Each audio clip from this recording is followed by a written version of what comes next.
Good morning mga katanim. Tungkol tayo sa Mabalacat, Pampanga. Tingnan natin tong greenhouse dito. Ayan.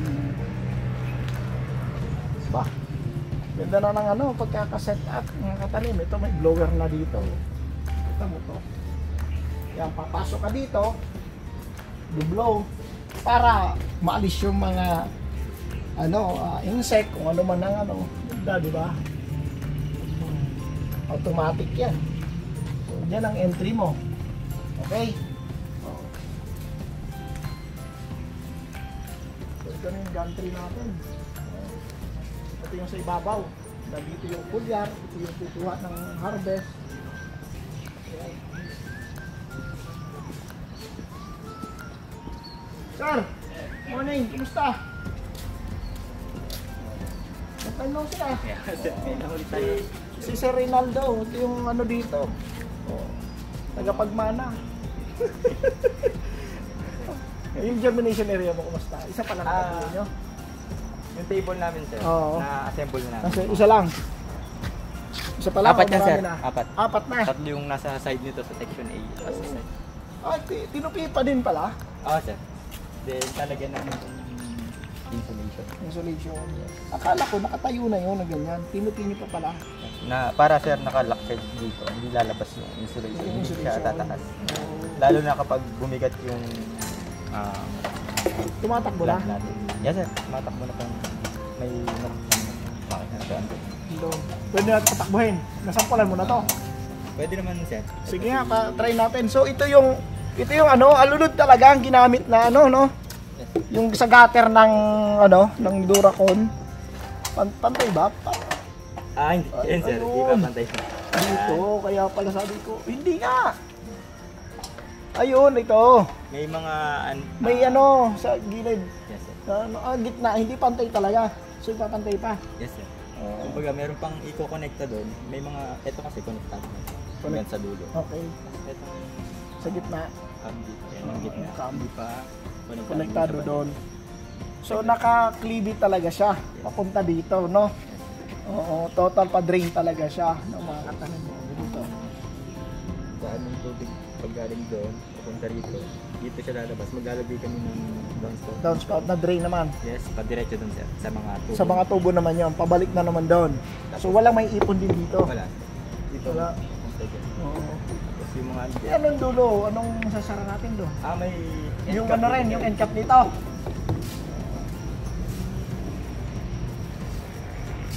Ay, sa pagkakadugtong nilagyan pa ng ano, padikit. Sir, kaso hindi pa masyado siyang... Oo. Matagal kasi matagal, maluto, no? Yung silicone. Yung silicone. Araw nito. Bago tumigas. Bago tumigas. Halimbawa yan. Ilang araw na, dudumi. Oo. Oo. Pero, napapatakbo mo na to. Yes. Sige nga, try nga natin. Subukan nga natin. Gawin natin tatlo. Para makita ko. Kuhanin ko to Sir, kuhanin ko to. Ilagay ko doon.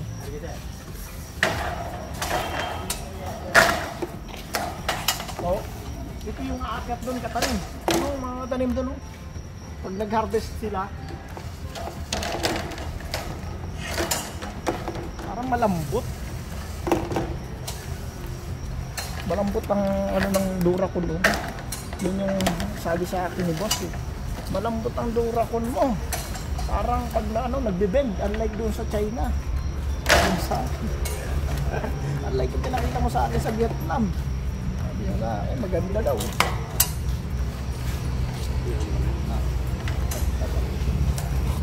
Oh, ayan. Set na. Tingnan natin. Sige nga. Sige lang. So ikot muna tayo dito mga katanim. Pasyal natin. O, tingnan nyo to. Ito di pa tapos. Kung ano nakikita nyo dito mga katanim. Sa kanan ko. Yan din yung lalagay dito. Kung ito galing doon, papunta dito. Ito naman galing doon, papunta doon. So tagpuan dalawa. Then ang drain niya, yun na naman nasa gitna ang drain nito. Doon. Oh. Ito na, ang dami na dito ang Duracon. Malambot nga. Hindi siya kaya ng ganyang kahaba. Kung makikita nyo ito mga katanim, itong Duraco na to ha. Tingnan nyo to. Itong Duraco na to, ganyan kahaba. Ang Duraco natin 8 feet lang. Itong haba na ito naman Duraco walang dugtong. Pasadya to eh. Walang dugtong ganyan kahaba oh. More than 8 feet lang. Tapos ito yung germination area. So, parang ano to eh, bed ng ano, ng ano, gumagalaw. Oh. Diba? Daming germination area. Ganito.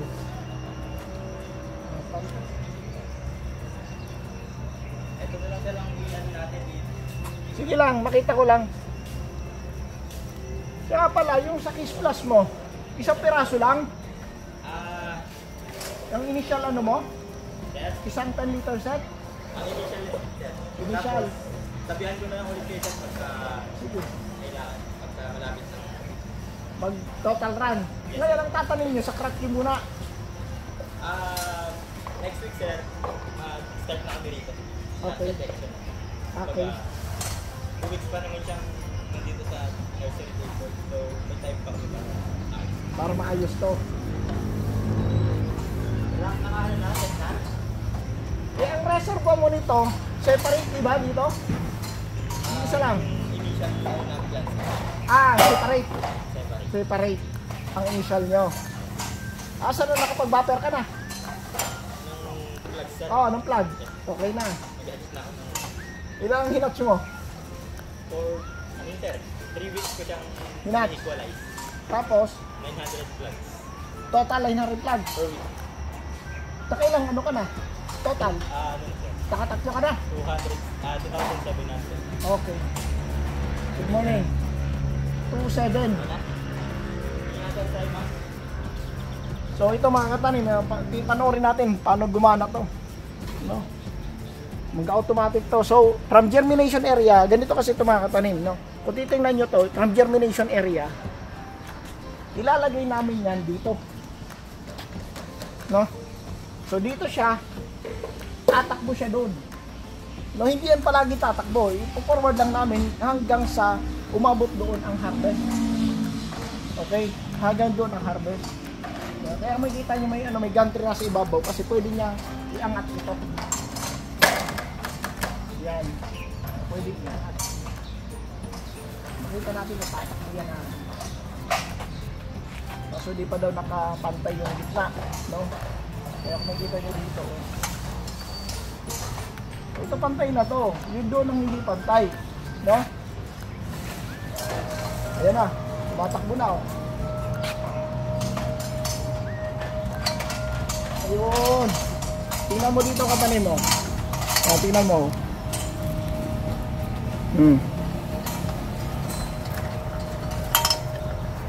Yan ha.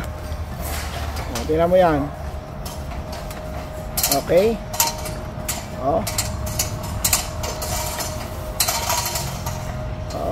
Dapat pala nakalabas. Ganyan. So kulang pa. Kulang pa sa alignment. No? Kulang pa sa alignment. Tsaka di siya nagbabalik oh. Ayan. Ito, panoorin natin dito. Ayun. May clicking ano siya.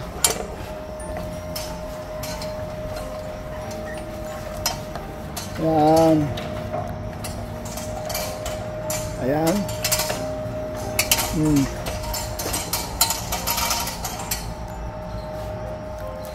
Dapat ganon. Para pag forward niya, aandar siya. Okay ah.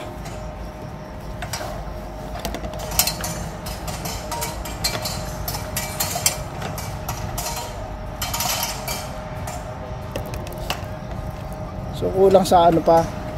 Kulang sa alignment. Di pa siya nag-move talaga ng husto.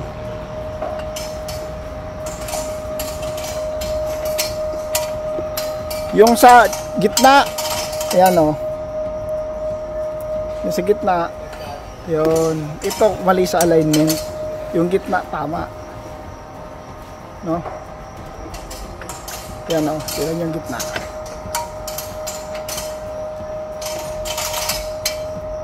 Ayan. Minumove niya. Yan.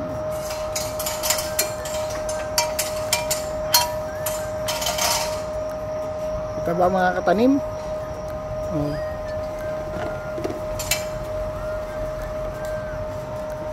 Oh, minumove niya doon. Ayan. So, nakita nyo kung paano. No, di pa naka-align. Walang pa sa alignment. Anyway, at least nakikita nyo na kung paano movement. Hanggang dun yung sa dulo. Okay. So, ito yung update dito mga katanim, no? Ayan. Sir Ray, yung plano natin sa Milon, naalala mo yung Milon na tinatanong mo sa akin?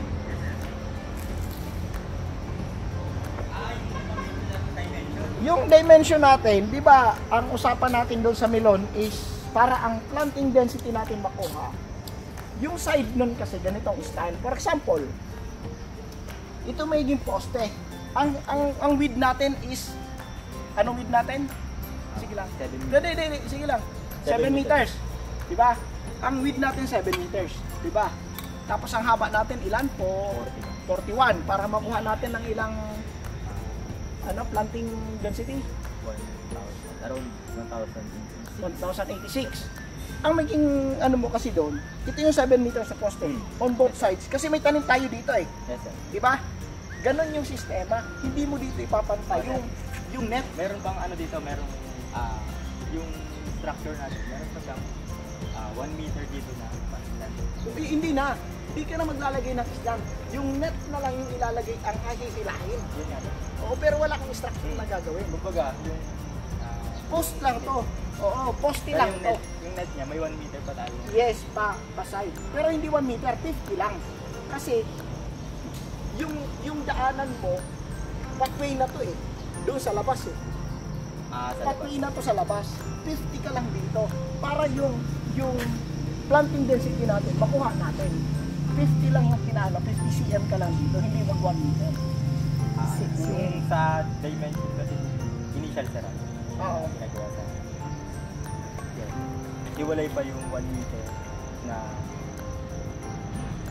aisle sa labas. Aisle sa labas? Okay, pwede. Ko, sir. Pwede tapos kasi. Kaya yung ginawa ko sa sinend kong layout, may nilagay ako doon around 25 na gap between yung poste saka yung so ibig mo sabihin dito sa kabila, halimbawa ito yung poste natin. Yes. No? Andito yung planting ng Milon natin eh. Okay, dito sa poste, malapit sa poste. Pwede ka magtrabaho dito. Yes, sir. Pero doon kasi pinuntahan namin. Hindi walang trabaho dyan, dito lang ang trabaho mo. Pero yung pero ganun kasi yun. Oo, ganun. Kasi kaya magpo-40 ka pa rin yung spacing. Kasi ang spacing mo inches, pero pag ganun ka. Oo. Pero kung gagawin mo 1 meter, mas maganda. 1.3. Kasi yung 7 meters, yung 6 rows lang. Okay. Ginawa ko, yung divide ko 6.5 meters sa 5 na divide na rows. Oo, kaya pwede. meron tayong 1.3 pa rito na Tama, kasi pag gumanon kasi yung Milon, liliit yung spacing mo. Kasi gagawin natin yung parehas yun. On both sides yan eh, kabilaan eh. Kaya ang planting density, sunod-sunod, tabi-tabi. Sa dahon natin, ibibel. Nakuha yun? Naintindihan na. Kaya, ito yung poste, palabas doon. Yung kabilang poste, palabas doon. Kaya naintindihan mo na computation? Yan, very good. Kailan mo ginagawa? Ginagawa na? Milon? Wala pa? Ang greenhouse? Ang greenhouse dito sir. Pero yung layout, mag-uusap pa. Mag-uusap, okay, good. At least naintindihan mo na pala yun. Doon kasi sa akin, walang work around doon. Hindi ka pwede magtrabaho doon. Ano lang siya, space lang siya. Space lang. Net. Sa net. Pero yung trabaho mo, dito ka na side. Oo. So ngayon, ginawa mo, pwede ka magtrabaho doon sa kabila. Ano lang siya sir, for ventilation. Ventilation, lang. oo. Hindi siya totally working area. Working area. So, 2 weeks na lang mo dito para matrabaho na. Makapag-show. Yun. 1 week na lang. Eh, pag deliver ko ng case, isabay ko na yung KFF para di na pabalik-balik. Okay, No? sir. Sabay ko na. I-message kita kung halimbawa, sir, Monday mag-sow kami para or before kami mag-sow para Alam mo na paggamit ng KFF? Yung plant wash. Napanood yung mo sa plant wash. YouTube? Sa ano ko? yung plant wash meron na ako sa formula niya tsaka yung Oo. Yung paggamit, nakuha mo na kung paano. Yung KFF, alam mo na. Ayun. Tsaka pwede pa rin naman ako mag-consult sa inyo. Love yan. Yan si Reynaldo. Siya ang tagapagmana. Saan si Ramil? Wala si Ramil. Nasa office, sir. Nasa office. Dali natin yung sinsag yan. Ito na yan, kasama mo na Yes, dito. sir. Yung trabahan ko yan dito, di ba? Makakasama ko talaga sila, sir, sa planting. Sa planting. Oo. Pero Kumbaga, sino mga trabahador dito yan? Yung nagawa nito, hindi. yung mga, hindi, sir. Sila yung mga kasama ko dun sa mismong cycle ng production. Ayun, yung isa, sir. Ano kayo dito? Pakilala kayo. Kaya dito. Sino tong kasama mong dalawa? Si Sir, ito, sir, si Sir Rocky Nel, yung maintenance technician. Okay. Ito si Sir Ferdy. Dati rin akong grower, sir. Ha? Dati rin akong grower. Dating grower, saan ka? Sa may Concepcion, Tarlac. Saan sa Concepcion? sa may Santiago. Santiago, Concepcion, Tarlac. Ito naman sa may, may Dasal. Napuntahan na ba kita doon? Hindi pa. Hindi ba naman, sir? Pero nagtatanim ka na dati. Doon. Kung natatanda mo, sir, nag-chat tayo ng kawayan NFT. NFT. Oo. Umpisa mo ng kawayan NFT. Kawayan NFT. Tapos, tumigil ka. Oh, sir. Bakit ka tumigil? Nakapagtrabaho dito, sir. Nagtrabaho ka dito sa kumpanya na to. Pero hindi mo alam na magtatayo ng ganitong greenhouse. Hindi, sir. Nagtanong na sila, sino mga marunong magtanim? Ganon. Hindi, dati, sir, sa loob ako. Sa loob, sa may planta. production. Kay Ma'am Caro ka. Sa kay Ma'am Billy. Kay Ma'am Gail. Kay, Dito siya sa- akala ko sa- kay Ma'am Caro, sa production, doon sa kabila, sa Paranaque. Dito siya, sir. Kay Ma'am Gail ka pala. Tapos nagtanong sila, sino marunong magtanim? Ganon.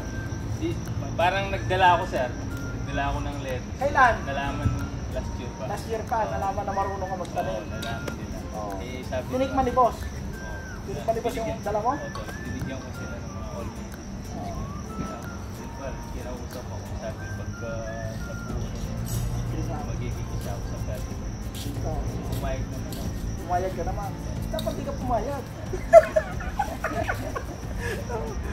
So, paano ka nagka-travel araw-araw? Oo, sir. Tarlac, Concepcion, papunta dito.